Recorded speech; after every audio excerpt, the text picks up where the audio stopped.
Olá, irmãos e irmãs, companheiros de ideal, estamos mais uma vez aqui reunidos para darmos sequência ao estudo do Evangelho segundo o Espiritismo, tarefa que está sendo organizada pelo Centro Espírita Mansão da Esperança, nosso querido SEMI, ali no bairro Rio Pequeno, nessa maravilhosa cidade de São Paulo.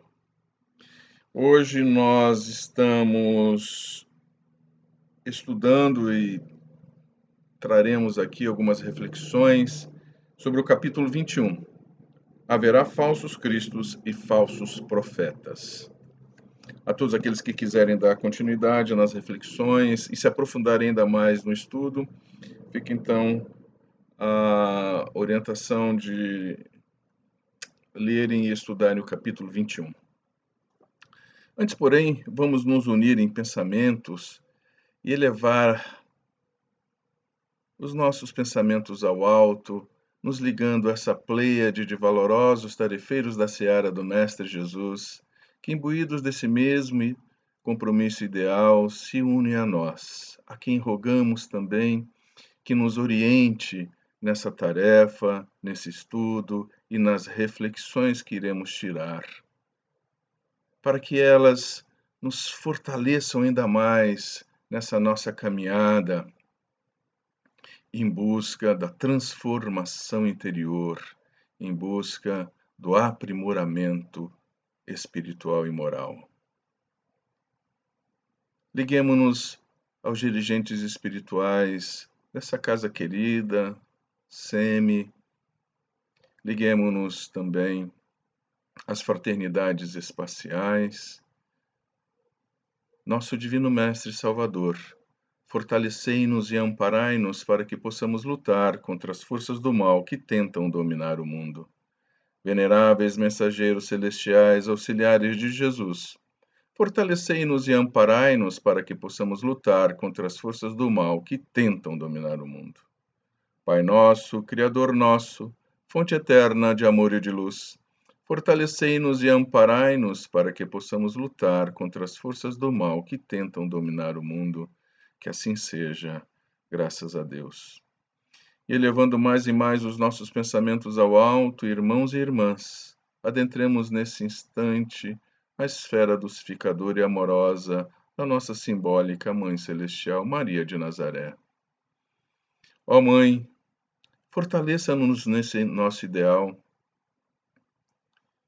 conduza-nos à porta estreita que nos leva diante do nosso meigo Rabi da Galileia, mestre de tantos ensinamentos, motivo pelo qual estamos hoje aqui reunidos em seu nome. Que as nossas mentes, que os nossos corações estejam livres e desimpedidos de todo e qualquer dogma, preconceito, paradigma, para que possamos tirar as lições mais profundas dos ensinamentos desse tema. E de Jesus e com Jesus de mãos dadas, caminhemos em direção à nossa essência, ao nosso Criador, ao benfeitor e mantenedor de tudo que nos cerca. E de joelhos em espíritos, irmãos e irmãs, entoemos juntos o poema de luz e de amor que Jesus lá no Sermão da Montanha nos ensinou. Pai nosso que estais no céu, santificado seja o vosso nome. Venha a nós o vosso reino. Seja feita a vossa vontade, assim na terra como é no céu. O pão nosso de cada dia nos dai hoje. Perdoai as nossas ofensas, assim como nós perdoamos a quem nos tem ofendido. E não nos deixeis cair em tentações, Pai, e livrai-nos de todos os males, porque vosso é o reino, o poder e a glória para todos sempre. Que assim seja. Graças a Deus.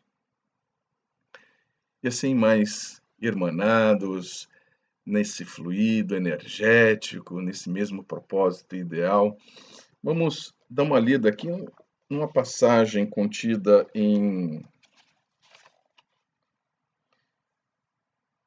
está em Mateus e em Marcos, que fala assim, é o item 3, aqueles que depois forem dar uma lida, ou aqueles que estiverem acompanhando agora, é o item 3. Guardai-vos de que alguém vos seduza, porque vários virão sob meu nome dizendo, eu sou o Cristo, e eles seduzirão a muitos. levantar-se-ão vários falsos profetas que seduzirão a muitas pessoas. E porque a iniquidade será abundante, a caridade de muitos se resfriará. Mas será salvo aquele que perseverar até o fim. Então, se alguém vos disser, o Cristo está aqui ou está ali, não creais, porque se levantarão falsos cristos e falsos profetas que farão grandes prodígios e coisas se espantar, até seduzir, se for possível, os próprios escolhidos.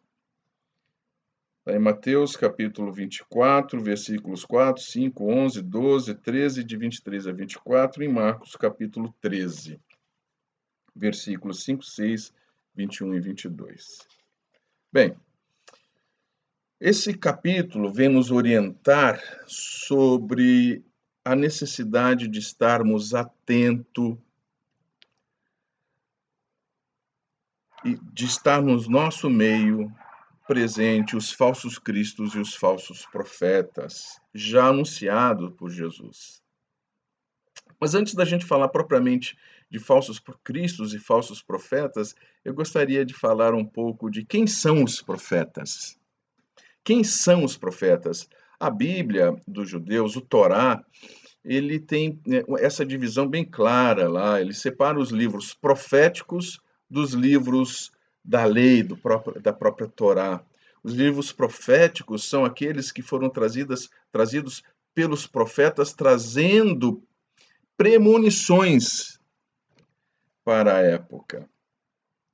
E essas premonições foram, ao longo do tempo, se mostrando verdadeiras. Por isso, são livros proféticos.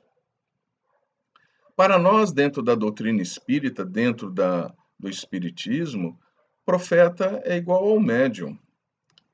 O profeta, ele se ligava ao Pai, à espiritualidade superior, à espiritualidade que coordenava toda aquela tarefa, tal qual os médiuns se ligam atualmente dentro das casas espíritas, trazendo as mensagens ou desenvolvendo as atividades mediúnicas dentro das casas espíritas.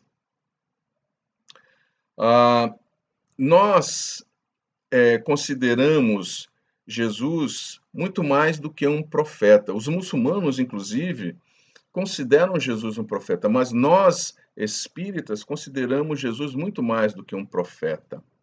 Jesus é o espírito mais puro que já pisou nesse planeta Terra.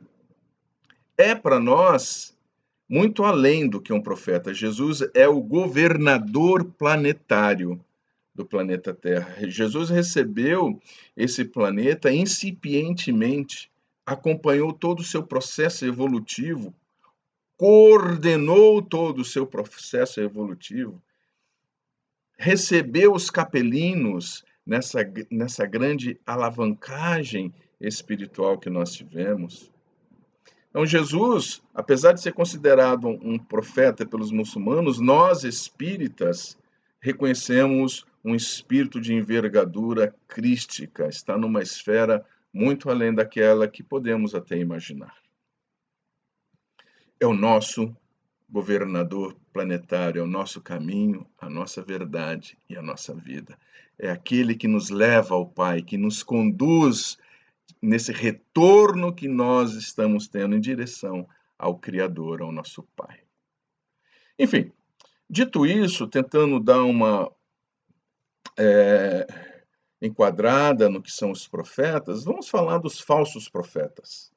Quem são os falsos profetas? Quem são esses falsos cristos que aparecerão no nosso meio, não é? E que nós temos que ter olhos de enxergar e ouvidos de escutar para estar atentos a eles, não sermos subliminarmente envolvidos pelas artimanhas que eles são capazes de engendrar para nos envolver, nos conduzir e nos levar como marionetes de acordo com as suas convicções. Esse capítulo de estudo que nós estamos tendo, o capítulo 21, que fala sobre os falsos profetas e os falsos cristos, vem logo após do capítulo 20, que fala dos trabalhadores da última hora.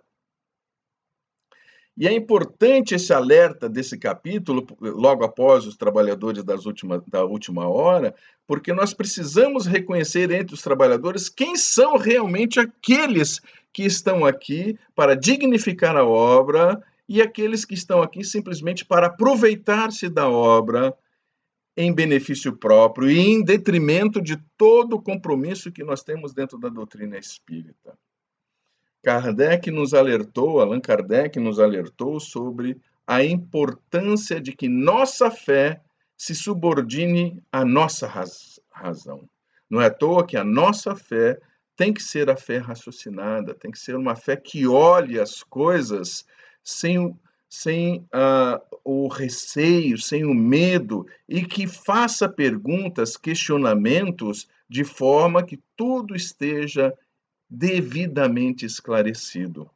Que não sobre dúvidas sobre aquilo que nós acreditemos, aquilo que as pessoas falam para nós tem que parar em pé, tem que ser convincente. Nós não podemos acreditar por acreditar. A nossa fé aqui não é uma fé dogmática, não é uma fé cega, em hipótese alguma. Tudo aquilo que nós ouvirmos falar da doutrina, tudo aquilo que vierem falar da doutrina, do Espiritismo, dos seus ensinamentos, dos seus postulados, nós temos que colocar em xeque, nós temos que pensar. Não é duvidar por duvidar, não é duvidar simplesmente porque a pessoa não sabe o que está falando. Não. Nós não podemos aceitar por aceitar.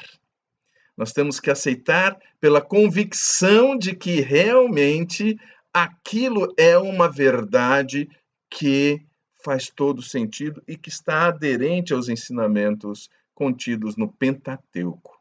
Existem muitos livros, existem muita literatura, muitos ensinamentos, não é, que falam sobre o Espiritismo. Mas todos esses ensinamentos, toda essa literatura, todo esse cabedal de informação tem que estar aderente ao Pentateuco, tem que estar aderente a tudo que a doutrina espírita nos trouxe dentro dos 5 livros que Kardec codificou e que o Espírito da Verdade nos trouxe. Bem, falando especificamente dos falsos profetas, eu trago aqui 3 classificações, 3 tipos, melhor dizendo, de falsos profetas que estão hoje no nosso dia a dia. O primeiro que eu trago são os falsos profetas da TV, aqueles que precisam do marketing, aqueles que precisam de estar na telinha.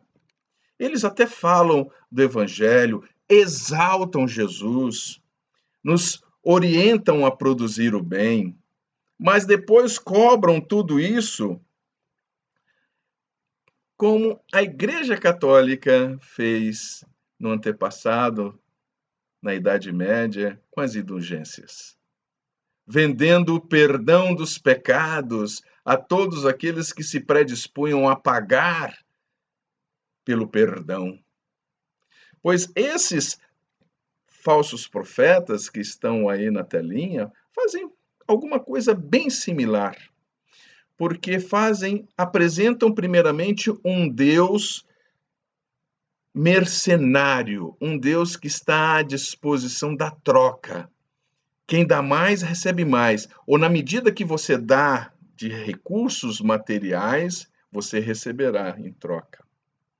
Ou até multiplicado por algumas vezes. E o pior disso tudo é o total descompromisso moral na orientação dos seus adeptos.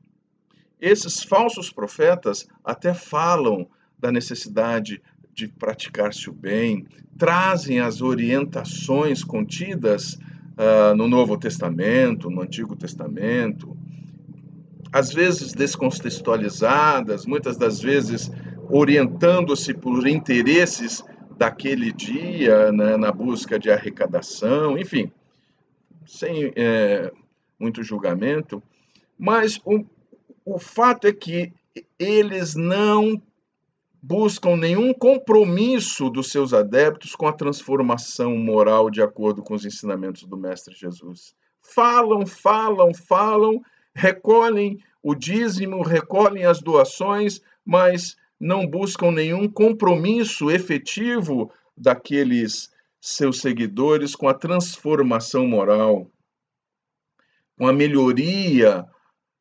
interior, né, com base nos ensinamentos da moral cristã. Promovem aquilo que nós somos radicalmente contra, que é a fé cega. Enfim, esses são os falsos profetas que nós chamamos os marqueteiros da fé, os falsos profetas da TV. Depois nós temos um que é muito presente, que são os das fake news.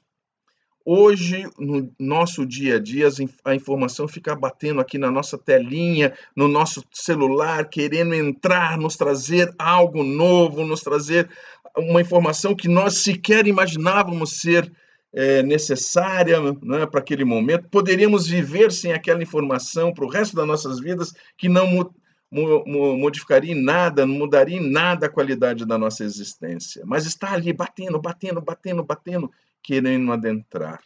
Há um dado, inclusive, que toda a informação gerada até ontem, em toda a humanidade, toda a informação gerada até ontem é gerada novamente hoje. E assim vai. Nós estamos num círculo de geração de informação e que acaba que nós recebemos algumas informações que julgamos pertinente compartilhar e vamos nessa também gerando, né, entrando nessa grande onda divulgadora da informação e compartilhamos isso com a nossa rede de relacionamento, com os grupos dos quais nós estamos envolvidos. O problema disso tudo não é essa ação de compartilhar informação, porque denota até uma posição generosa de nossa parte, daquele que compartilha aquilo que julga importante. O problema é que muitas das vezes nós damos publicidade a fake news, a informações que vêm justamente para desestabilizar toda a obra que está sendo construída, semeada, plantada no nosso seio. Vêm informações divergentes, ou informações até que param em pé, que têm certa aderência com os postulados espíritas, mas que subliminarmente trazem no seu contexto, trazem algo que tentam nos desviar da fonte segura da informação pura que está no Pentateuco, da doutrina espírita. Tomemos cuidado com essa nossa necessidade de divulgar, de sermos o inocente útil dessas fake news. Analisemos com critério toda a informação que chegue para nós. Vamos pesquisar, vamos avaliar, vamos checar a veracidade antes de dar publicidade à mesma. Porque senão nós estamos agindo como, né, eu já falei, os inocentes úteis levando isso daí. E a informação, uma vez repassada, é igual à palavra que nós lançamos. Nós não sabemos o resultado que ela vai produzir na frente. Tenhamos responsabilidade com isso. Nós já devemos ter recebido pelos grupos do WhatsApp, visto no Face, nas mídias sociais, de modo geral, aquelas que vêm de espíritos, que vêm nos alertando, trazendo aquelas, sabe? E no fim ainda assina como sendo bispo não sei da onde, ou com nome até rebuscado, né? Tenhamos muito cuidado com isso. Os espíritos superiores sabem de todas as dificuldades que nós enfrentamos no dia a dia, e não serão eles que irão trazer para nós mais, sabe, medo, mais turbulência, mais confusão para o nosso dia a dia, aumentando ainda mais os desafios que nós temos que superar. Tenhamos cuidado com isso. E, por fim, é uma orientação contida na introdução do Evangelho segundo o Espiritismo, que fala sobre o controle universal do ensino dos espíritos. Tenhamos cuidado, isso tem também a ver com as fake news. Tenhamos cuidado com todas as informações que nós recebemos de espíritos. Por mais que estejamos numa casa espírita, vamos avaliar aquela mensagem trazida, vamos ver se realmente está aderente com os princípios da caridade, da fraternidade, da moral e dos ensinamentos contidos dentro da doutrina espírita. Não vamos julgar aqui o espírito, não vamos julgar aqui quem trouxe, o médium que trouxe também, mas vamos aqui fazer uma análise fria da mensagem que foi trazida para nós e avaliar se ela está aderente, primeiro, ao que nos ensina o Pentateuco e, segundo, aos princípios da caridade, da fraternidade, da moralidade, do amor ao próximo, tudo aquilo que Jesus nos ensinou. Enfim, são essas algumas reflexões tiradas deste ensinamento. Existirão inúmeras outras. Nós poderíamos aqui nos delongar nessa conversa, trazendo muito mais reflexões desses ensinamentos do Mestre Jesus. Mas o tempo urge. Nós temos que aqui seguir a tarefa dentro do tempo estipulado de 20 minutos. E eu já me excedi desses 20 minutos. Então, eu agradeço imensamente a oportunidade do encontro, que todos nós sejamos abençoados nesse nosso esforço para o reino do Pai atingir e que coloquemos cada vez mais em prática os ensinamentos dessa moral cristã. Que Jesus, nosso amado Mestre, nos abençoe hoje e sempre. Graças a Deus.